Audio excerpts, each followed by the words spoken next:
한번 기도하겠습니다. 하나님 우리 아버지, 은혜와 사랑을 감사드립니다. 오늘 거룩하고 복된 주일 아침 예배를 드리고 오후 시간에 저희들 모였습니다. 특별히 재직들이 헌신의 마음을 가지고 하나님 앞에 예배드립니다. 우리 온 교회가 헌신하며 하나님께 나갑니다. 우리 예배를 받아 주시옵소서. 부족한 자가 하나님의 말씀을 들고 섰습니다. 부족한 것 가리워 주시옵고 하나님의 은혜와 능력만 나타나는 귀한 시간 되게 하여 주시옵소서. 예수님의 이름으로 기도하옵나이다. 아멘. 할렐루야. 저는 대전 서문교회를 섬기는 김용환 목사입니다. 여러분들 주 안에서 만나게 돼서 너무 반갑습니다. 제가 설교하고 가도 또 제 이름도 다 잊어먹을 것 같아서 제가 제 별명을 하나 소개하면 제가 스마일입니다. 한번 스마일 한번 해보시기 바랍니다. 스마일. 입으로만이 아니라 이 볼로 하는 겁니다. 스마일. 반갑습니다. 오늘 제가 좋은 교회에 와서 설교하게 된 것을 먼저 하나님께 영광 돌리고 또 초청해 주신 우리 양복성 목사님, 제가 병원에서 전화를 받았는데 오늘 퇴원하신다고 그랬는데 안 계시네요. 우리 사모님만 계신데 또 우리 장로님들, 우리 성도님들께 감사를 드립니다. 오늘 저는 설교 제목을 부흥의 산재물, 부흥의 산재물이라고 붙여보았습니다. 오늘 설교의 결론부터 말씀드리자면 교회가 부흥하려면 교회를 위해서 죽는 사람이 있어야 한다는 말씀입니다. 즉 교회 부흥엔 생명의 대가를 치러야 한다는 뜻입니다. 지금으로부터 약 한 30년이 지났어요. 한 33년 정도 전에 제가 경기도 양지에 있는 순교자 기념관에 우연히 들린 적이 있습니다. 제 기억으로는 이 기념관이 그리 크지 않았고 특별히 볼거리도 없었습니다. 그런데 제가 그 건물에 들어서는 순간 제 피가 거꾸로 솟는 느낌을 받았습니다. 당시 제가 서울에서 교육전도사로 일하고 있을 때인데 이제까지 한국교회 순교자라고는 주기철 목사님하고 손양원 목사님밖에 몰랐던 당시입니다. 그런데 그곳에 가보니까 온 전시관은 순교자의 사진과 순교 내역으로 가득 차 있었습니다. 저는 그때만 해도 한국교회가 60년대, 70년대와 80년대를 거치면서 경제가 성장해서 기독교가 동반 성장한 줄 알았습니다. 그런데 전시관 안에 빼곡히 걸려있는 순교자들의 사진을 보고는 한국교회의 부흥은 바로 이 나라를 위해서 신앙을 지키다가 자신의 생명을 바친 이렇게 많은 무명의 순교자들이 있었기에 현재 한국교회에 부흥이 있었음을 비로소 깨닫게 되었습니다. 그렇습니다. 한국교회의 저력은 단순히 새벽 기도와 단순한 뜨거운 헌신이 아니라 수많은 무명의 순교자들의 피가 이 땅에 뿌려졌기 때문에 가능했던 것입니다. 오늘 저는 재직 헌신 예배를 드리면서 제가 먼저 무거운 이야기를 드리는 이유는 지금 한국교회의 상황이 녹록지가 않습니다. 한국교회 부흥이 되는 교회 정말 손가락 안에 꼽을 정도로 어렵습니다. 말 그대로 한국교회 지금 현재 부흥은 하늘의 별 따기보다도 더 어려운 상황입니다.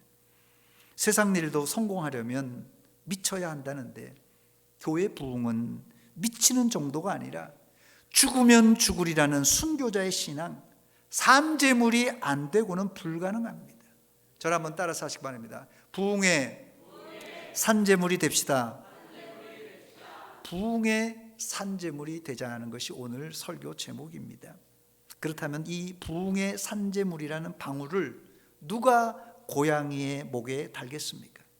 좋은 교회가 부흥하려면 누군가는 죽어야 한다면 누가 좋은 교회의 부흥을 위하여 산재물이 되겠습니까? 누가요? 여러분들이 어려울 것 같아서 제가 사지선다형 문제를 준비했습니다. 4가지 중에 하나만 골라보시기 바랍니다. 좋은 교회 부흥을 위해서 1번 양복성 목사님이 산제물로 죽어야 한다. 2번 좋은 교회 부흥을 위해서 사모님이 산제물이 되어야 한다. 3번 좋은 교회 부흥을 위해서 우리가 죽을 수 없으니 공양미 300석을 주고 심청이 한 사람을 사와야 된다. 4번 좋은 교회 부흥을 위해서 내가 죽겠습니다. 1, 2, 3, 4번 중에 몇 번입니까? 예. 여기 어떻게 정답을 이렇게 잘하시죠? 이게 어려운 질문인데, 오늘 본문에 보면 바울 사도는 로마 교인 전부를 향해서 그러므로 형제들아 내가 하나님의 모든 자비하심으로 너희를 권하노니 너희 몸을 여기 몸을 우리는 그냥 한국말은 단수로 되어 있지만 너희 몸들을 하나님이 기뻐하시는 거룩한 산제물들로 드리라 했습니다. 여기 사용된 단어들이 다 복수예요. 다 복수로 기록되어 있습니다. 산제물은 목사님만, 사모님만, 장로님만, 권사님만, 안수 집사님만이 아니라 우리 모두가 산제물이 되어야 한다는 말씀입니다. 할렐루야. 이렇게 얘기하면 아마 이 자리에 계신 분들 중에 혹시 새로 믿은 지 얼마 안 되신 분들은 아이고 나 같은 사람은 당최 교회 부흥 옆에는 못 가겠다고 생각하시는 분들이 있을지 모르겠습니다. 그런데 순교나 부흥의 산제물이 결코 오래 믿었다고 가능하지 않습니다. 초신자는 불가능한 게 아닙니다. 신앙은 오래 믿느냐의 문제가 아니라 어떻게 믿느냐의 문제입니다. 10년, 20년, 30년을 믿는다고 절대 순교의 산제물이 되는 것은 아닙니다. 믿은 지 얼마 되지 않아도 예수님을 나의 구주로 확실히 고백하는 사람들은 누구나 부흥의 산제물이 될 수가 있습니다. 그렇습니다. 순교자들 중에 제가 거기서 보니까 기념관에 보니까요 어린 애들도 있고요 뭐 중학교 고등학생들도 있고 예수 믿은 지 1년 2년 된 아예 내력들이 다 적혀 있으니까요 그런 분들이 많더라고요. 사랑하는 좋은 교회 교우 여러분, 좋은 교회가 부흥하려면 여러분들의 인간적인 재주나 힘으로 안 됩니다. 여러분의 몸을 하나님이 기뻐하시는 산제물로 드리시기를 축원합니다. 첫 번째, 제가 오늘 산제물이 되자고 말씀드리는데 이 산제물이란 무엇입니까? 이 산제물이란 과연 무엇입니까? 우선 산제물은 구약의 제사 방법에서 인용한 단어입니다. 사실 구약의 제사에서 산제물이란 있을 수 없는 제물입니다. 구약의 제단엔 바쳐지는 제물은 반드시 죽여야 제단에 올라갈 수가 있습니다. 그래서 번제 제물이 되려면 먼저 짐승의 배를 가르고 내장을 끄집어내고 피를 다 흘려서 이 피를요 제단에 뿌립니다. 그리고 사지는 다 절단하고 각을 떠서 불에 태워 드림으로 하나님께 제사를 드렸습니다. 이것이 구약의 제사 방법입니다. 그렇다면 바울 사도가 말하는 산제물이란 어떻게 드리는 것입니까? 본문 1절에 나와 있습니다. 그러므로 형제들아 내가 하나님의 모든 자비하심으로 너희를 권하노니 너희 몸을 하나님이 기뻐하시는 거룩한 산제물로 드리라. 이는 너희가 드릴 영적 예배니라고 그랬어요. 본문에서 이 거룩한 산제물과 너희가 드릴 영적 예배는 동급으로 구성되어 있습니다. 즉 하나님이 기뻐하시는 산제물이란 진짜 사람을 죽이라는 말이 아니라 영과 진리로 드리는 이 영적 예배를 드리라는 말입니다. 다른 말로 예배에 목숨을 걸라는 그런 뜻입니다. 날마다 새벽 기도에 참석하시고 모든 공예배에 참석함으로 성도는 하나님께 날마다 거룩한 산제물이 되어야 됩니다. 그래서 부흥하는 교회 특징은 예배 시간에 잘 모입니다. 아마 이런 소리를 듣고 여러분들 중에 고민이 있는 분이 있을지 모르겠어요. 아이고 나는 목사님 내가 새벽 기도 나오고 또 이 공예배에 다 참석하면 피곤해서 못 삽니다. 피곤해서 죽습니다. 혹시 이런 분들이 계십니까? 바로 그 생각이 산 제물이 되겠다는 생각입니다. 여러분, 내가 예배만 드리다가 죽겠구나, 그런 마음으로 모든 것을 비우고 예배와 기도에 전념하시기 바랍니다. 아니, 영적 예배 드리다가, 이 영적 예배 드리다가 죽겠다는 마음으로 공예배에 참석을 하시기 바랍니다. 그게 하나님을 기쁘시게 하는 영적 예배이고, 그게 예배의 산 제물입니다. 예배 드리다가 죽겠다는 자세로 예배 드릴 때 하나님이 절대 여러분을 죽이지 않습니다. 주님을 위해 죽고자 하는 자는 살고, 살려고 발버둥 치는 자는 죽는 것이 하나님의 법칙입니다. 여러분들이 산 제물이 되어 예배 드리다가 죽을 때 거기에는 기적이 일어날 줄 믿습니다. 여러분 안에 목사님 말씀을 듣고 보니, 아이고, 올해는 내가 예배 드리다가 죽겠구나 하는 마음이 들었다면 그 마음은 성령 하나님께서 여러분에게 주신 마음입니다. 꼭 그렇게 실천하시기 바랍니다. 그런데 사실 목사인 저도 매일 새벽 기도 하는 게 쉽지 않고 힘듭니다. 바울 사도도 자신을 죽이는 것이 너무나 힘들어서 이렇게 외쳤습니다. 로마서 7장 24절에 보니까 오호라, 나는 공고한 사람이로다. 이 사망의 몸에서 누가 나를 건져내랴. 오호라, 나는 곤고한 사람이로다. 이 사망의 몸에서 누가 나를 건져낼 수 있습니까? 너무나 처절한 한 인간의 부르짖음입니다. 그런데 어떻게 바울 사도는 사망의 몸에서 건짐을 받았던 것입니까? 그 비밀은 고린도전서 15장 31절에 나옵니다. 형제들아, 내가 그리스도 예수 우리 주 안에서 가진 바 너희에 대한 나의 자랑을 두고 단언하노니, 같이 읽습니다. 나는 날마다 죽노라. 나는 날마다 죽노라. 위대한 성자 바울 사도는 이런 부르짖음과 날마다 자기를 처복종시켜 죽이는 가운데 비로소 자신을 정복할 수 있었던 것이에요. 여러분, 최씨, 또 안씨, 무슨 강씨, 다 고집세 되는데요, 김씨도 고집세입니다. 예. 여러분, 우리의 욕망이요 얼마나 강렬한지 모릅니다. 우리의 육신을 가지고 있는 한 우리가 고집도 세고 우리의 욕망도 이게 제어가 잘 안 됩니다. 그런데 바울 사도는 이 욕망이 절제가 안 되고 정말 그 여러 가지 갈등 가운데 오호라, 나는 곤고한 사람이라고 고백하면서 그가 날마다 십자가 지는 마음으로 그렇게 자신을 하루하루 정복할 수 있었던 것입니다. 예수님도 아무든지 나를 따라오려거든 자기를 부인하고 자기를 죽이고 자기 몫에 대한 십자가 지고 나를 따르라고 말씀하셨습니다.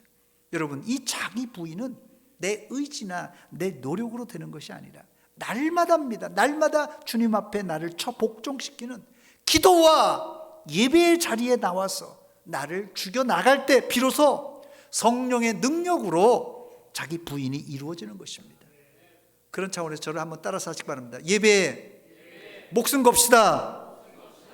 한 선교사님이 선교지에서 탈진인데요, 지쳤다고 합니다. 단지 선교 사역 때문이 아니라 문화가 다르고 말 배우기도 힘들고 전도해도 사람들의 마음에 문이 안 열리고 또 본인의 건강도 좋지 않아서 최악의 상황을 맞이한 것입니다. 하루는 이 선교사님이 기도 중에 너무 피곤해서 깜빡 잠이 들었다고 합니다. 그런데 꿈속에서 자신이 이 십자가에 매달려 있는 거예요. 꿈속이지만 너무 아파서 예수님께 기도했다고 합니다. 예수님, 너무 아프고 너무 힘듭니다. 이때 예수님의 음성이 들려왔어요. 예수님 뭐라고 하신 줄 알았어요? 김선교사야, 아프냐? 나는 그 십자가에서 죽었단다. 죽으면 아픈지도 모릅니다. 아직 내가 살아있으니까 뭐 여기도 아프고 저기도 아픈 것입니다. 죽으시기 바랍니다. 예수님이 십자가에 달려 죽으셨듯이 그리스도와 함께 십자가에 못 박혀 죽으시기 바랍니다. 그러면요, 아픔도 고통도 심지어 나도 없어지고 예수 그리스도가 내 안에 살아 역사할 줄 믿습니다. 신앙은요, 바로 내가 죽고 예수님이 내 안에 살아서 역사할 때 비로소 출발하는 것입니다. 반주 한번 주시기 바랍니다. 내가 그리스도와 함께 십자가에 못 박혔나니, 갈라디아서 2장 20절에 나온 내용입니다. 저게 가사입니다. 내가 그리스도와 함께 십자가에 못 박혔나니 그런즉 이제 내가 산 것 아니요 오직 내 안에 예수께서 사신 것이라. 이제 내가 육체 가운데 사는 것은 나를 사랑하사 자기 몸 버리신 예수 위에 산 것이라. 이제 내가 육체 가운데 육체 가운데 사는 것은 나를 사랑하사 자기 몸 버리신 예수 위에 산 것이라. 할렐루야. 예, 우리 찬송인도 하시는 우리 청년인지 전사님인지 아주 목소리가 너무 좋으시네요. 우리 오늘 또 사회 보신 우리 장로님도 참 목소리가 아주 그냥 바리톤. 예? 예? 아, 부자간이에요? 저 안 닮았는데 우리 권사님 닮으신 것 같은데요. 아, 그러시구나. 어쩐지 목소리가 너무 좋아서 제가 드릴 말씀입니다. 여기 좀 누가 드럼을 이렇게 잘 치는 줄 모르는데 어느 네 집 딸내미인지 모르겠는데 여기 드럼을 이렇게 잘 치네요. 아, 여기 거의 좀 프로 수준입니다. 예. 예. 자, 오늘 우리 몸이 산제물이 된다는 뜻은 내가 주님과 함께 십자가에 못 박혀 죽음으로 이제는 내 안에 예수님이 사는 삶을 말하는 것입니다. 그런 의미에서 한국 교회 내에는 미안하지만 아직도 신앙의 출발도 못한 성도들이 수두룩합니다. 내가 살아있는 성도들이 너무 많아요. 교회 안에, 한국 교회 안에. 그러니까 한국 교회가 시끄럽고 어지러운 것입니다. 내가 죽은 사람이 무슨 소리를 내겠어요? 한국 교회 안에 이게 이런저런 이야기들이, 이런저런 문제들이 왜 발생하는 것입니까? 내가 죽지 못해서 이게 자꾸 삐적삐적 삐져나오는 것입니다. 두 번째, 그런데 예수님조차도 십자가 지는 것이 쉽지 않았어요.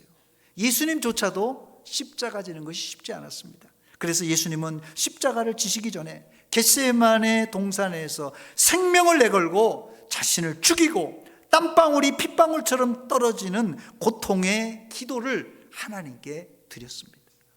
그 기도 시간에 이미 예수님은 자신을 죽였습니다. 자기 뜻을 죽였습니다. 그리고는 아버지의 뜻대로 되기를 원한다고 하고 비로소 이제 십자가를 질 수 있었던 것입니다. 기도로 자신을 죽이지 않는 사람은 결코 십자가 지고 주님을 따를 수가 없습니다. 히브리서 기자는 예수님의 겟세마네 동산에서 기도를 이렇게 묘사합니다. 히브리서 5장 7절입니다. 그는 육체에 계실 때 자기를 죽음에서 능히 구원하심 이에게 심한 통곡과 눈물로 간구와 소원을 올렸고 그의 이 경건하심으로 말미암아 들으심을 얻었다고 말합니다. 여러분, 예수님이 쇼하시느라고 심한 통곡과 눈물로 기도했겠습니까? 육신을 입은 예수님도 십자가를 지기에 너무 버거웠던 것입니다. 그래서 하나님께 통곡하며 눈물로 기도했습니다. 바로 이런 간절한 기도를 통하여 예수님이 하나님의 아들이셨지만 순종함을 배워서 온전하게 되셨다고 성경은 말합니다.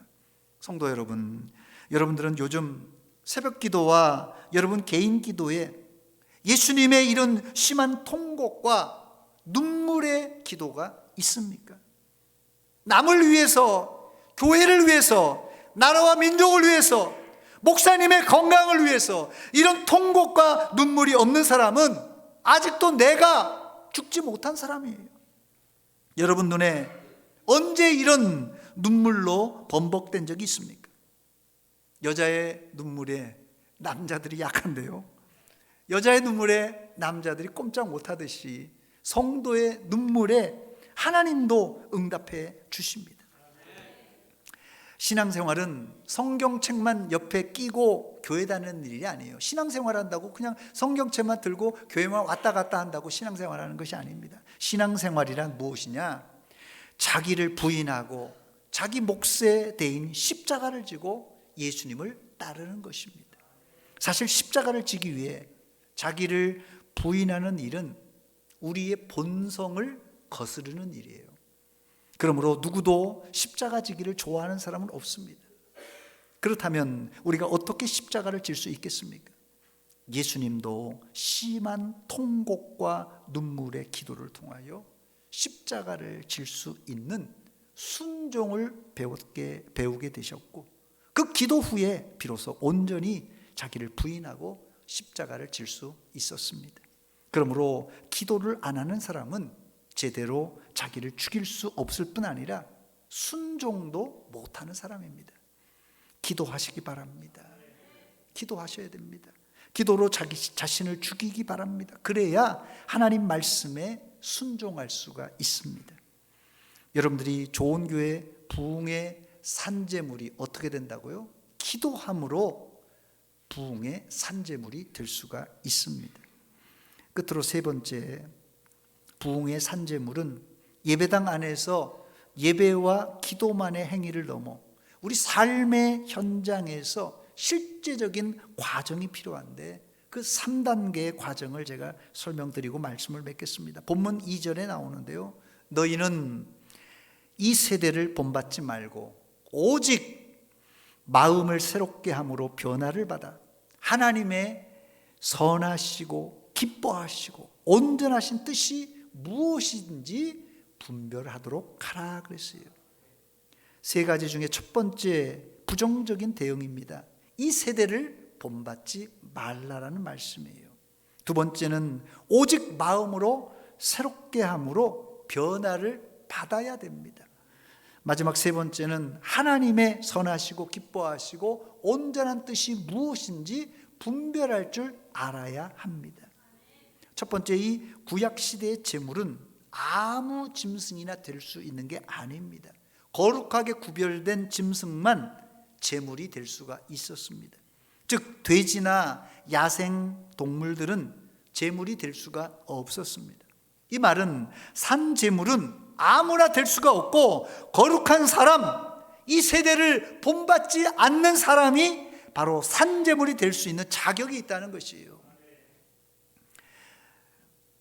그러나 이 말을 오해하면 안 됩니다. 이 세대가 썩었다고 세상과 담을 쌓고 지내라는 말은 아닙니다.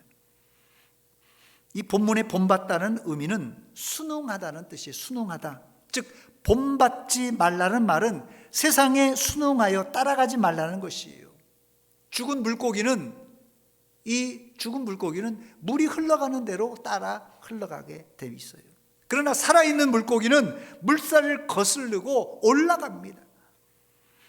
기독교인은 세상 유행에 따라가지 말고 바람 부는 대로, 물 흘러가는 대로 살면 안 돼요.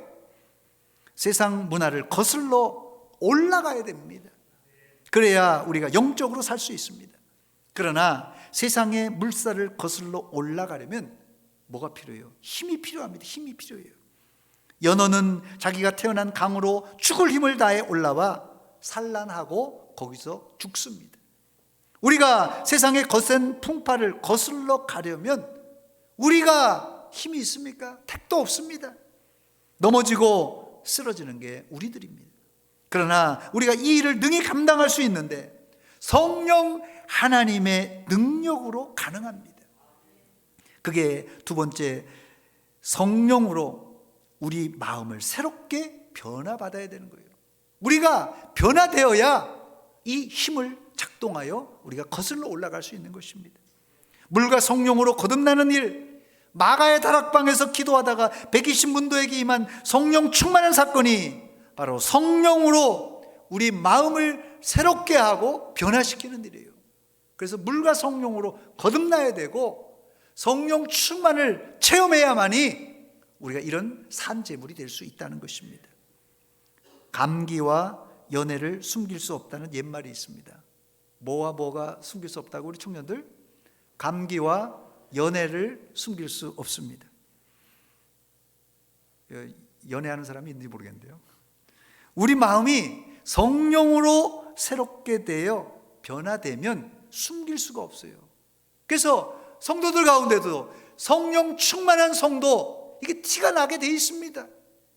기도를 할 때도, 찬양할 때도, 봉사할 때도, 예배 드릴 때도, 뭐 길을 가든지 어디 가든지 성령 충만한 성도는 티가 나게 돼 있어요. 성령 충만한 사람은 용모가 환하게 변하고, 말이 변하고, 생각이 변하고, 자세가 달라집니다. 이게 바로 마음으로 새롭게 함으로 변화를 받는 일입니다. 여러분도 변화받아야 됩니다. 변화받아야 우리가 산 제물이 될 수가 있어요. 끝으로 변화의 활용점정은 하나님의 선하시고 기뻐하시고 온전한 뜻이 무엇인지 분별하는 일입니다. 이 분별이라는 단어는 두 가지 의미를 가지고 있는데, 하나는 여러 가지 중에 하나님의 뜻이 무언가, 여러 가지가 있어요. 그 중에 어떤 것이 하나님의 뜻인가, 그걸 딱 선택하는 거예요. 그리고는 두 번째는 선택한 하나님의 뜻을 내 삶의 실행으로 옮기는 것, 바로 이게 분별한다는 온전한 뜻입니다. 옳은 것을 선택만 했다고 다 된 게 아니에요. 그것을 실행에 옮기지 못하면 도루묵 신앙입니다. 그런데 사실 소극적으로 세상과 문화에 순응하지 않고 성령으로 변화를 받았다고 할지라도 우리는 육신을 입고 있기 때문에 마지막 선택할 때 말이에요, 엉뚱한 걸 선택할 수가 있어요.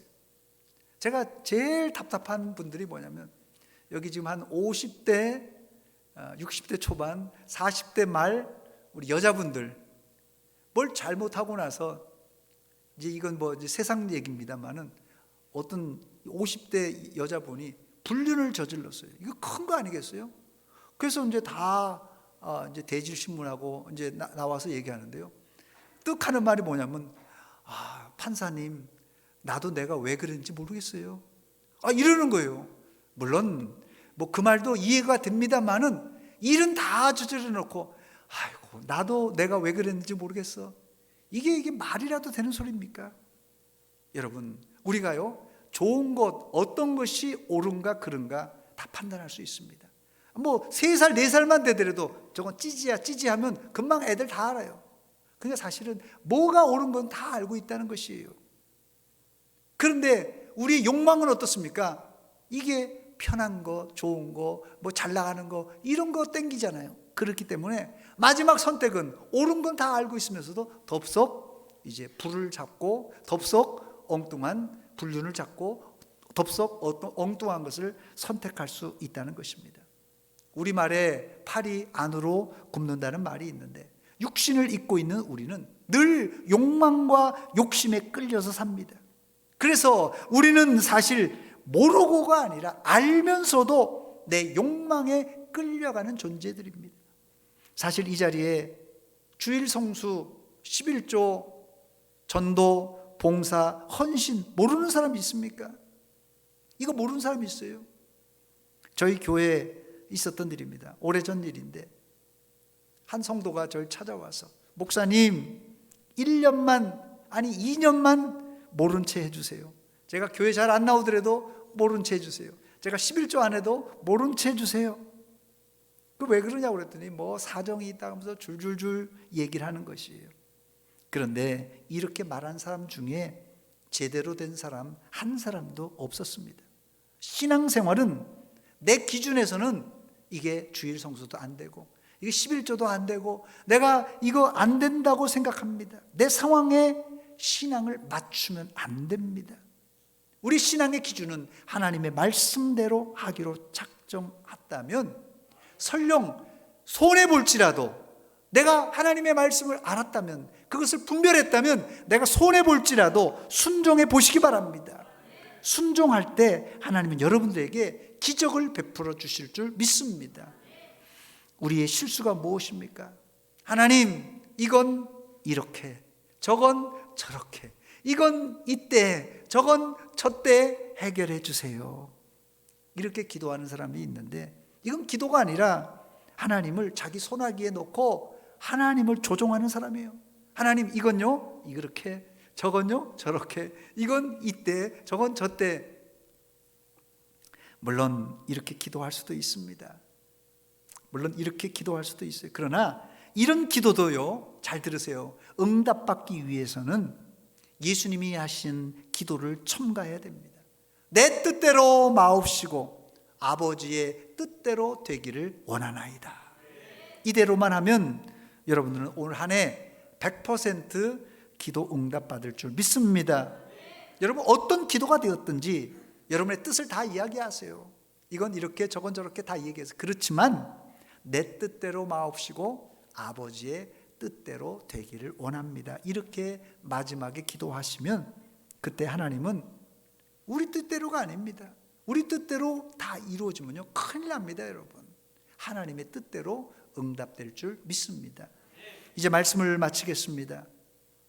오늘 말씀의 요지는 처음에 말씀드렸듯이 내가 죽으면 교회가 부흥되고 내가 변화되면 교회가 변화된다는 말씀이에요. 저를 한번 따라서 하시기 바랍니다. 내가 죽으면 교회가 부흥되고 내가 변하면 교회가 변화된다. 예, 내가 죽으면 교회가 부흥됩니다. 내가 변하면 우리 교회도 변화되는 것이에요.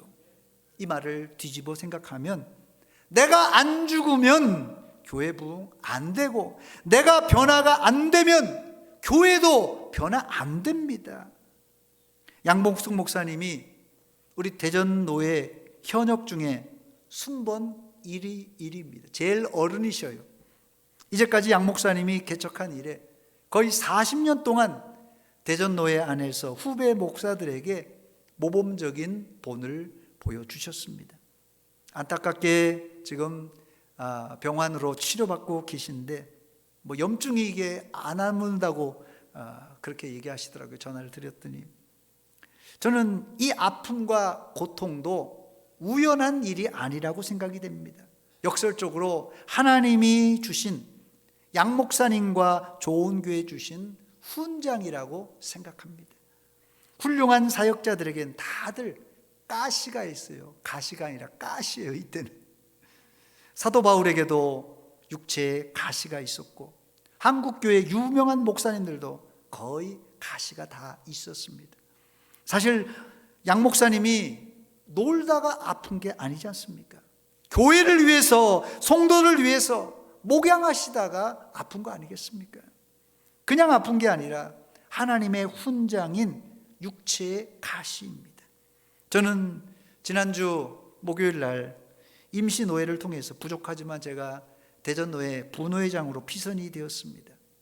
현재 대전노회 노회장님이 췌장암 3기로 수술 후에 투병 중에 있고 부노회장님이 공석이라 불가피하게 임시노회를 열어서 부노회장을 뽑았습니다. 사실 노회장님이 60세도 안 되는데 만으로 한 교회를 개척하여 20년 동안 쉬지 않고 달려온 결과 암에 걸린 겁니다. 그래서 제가 노회장님께 그런 이야기를 드렸어요. 이건 암이 아니라 하나님의 훈장이니까 잘 치료받고 나으시라는 말씀을 드렸습니다. 양 목사님은 이제 은퇴가 얼마 남지 않았는데요, 시작과 중간도 중요하지만 저는 마지막이 더 중요하다고 생각됩니다. 목사님이 지난 40년 동안 좋은 교회의 산재물이 되셔서 몸을 아끼지 않으시고 헌신 봉사하셨습니다. 온 성도들이 마지막까지 양 목사님과 함께 주를 위해, 교회를 위해 산재물이 되셔서 이제까지도 부흥을 이루셨지만, 양 목사님 마지막 목회 사역에 이제 부흥의 불길이 활활 타오르시기를 주의 이름으로 축원합니다. 그래서 우리 좋은 교회가 이 사정동을 넘어 대전시를 넘어 대한민국의 소문난 교회의 이름처럼 좋은 교회 되시기를 축원합니다. 축원합니다. 기도하겠습니다.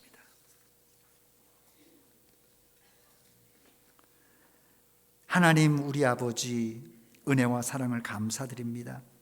2025년 새해를 우리에게 선물로 허락해 주시고 오늘 두 번째 주일을 맞이하여 재직들이 한자리에 모여 온 성도들과 함께 헌신을 다지하며 이 예배를 드립니다. 오늘 말씀처럼 우리 재직들과 온 성도들이 좋은 교회 부흥의 산 제물이 되게 하여 주시옵소서. 하나님, 이 일을 통하여 2025년 올 한 해 좋은 교회가 우리가 상상하지 못할 은혜와 부흥의 역사가 일어나게 하여 주시옵소서. 병환 중에 계신 우리 양복성 목사님, 하나님의 능력의 손길로 깨끗하게 치료받아서 이제 마지막 목회 사역을 잘 감당하여 하나님 앞에 설 때 사람들 앞에서도 잘했다 칭찬받는 주의 종 되게 하여 주시옵소서. 특별히 내조하신 우리 사모님에게도 성령과 지혜가 충만하여 잘 내조하게 하시고, 또한 우리 장로님들과 우리 집사님들, 우리 중직들이 이 어려운 시국에 헌신, 봉사, 산제물이 되어서 이 교회가 든든하게 세워지게 하여 주시옵소서. 예수님의 이름으로 기도하옵나이다. 아멘.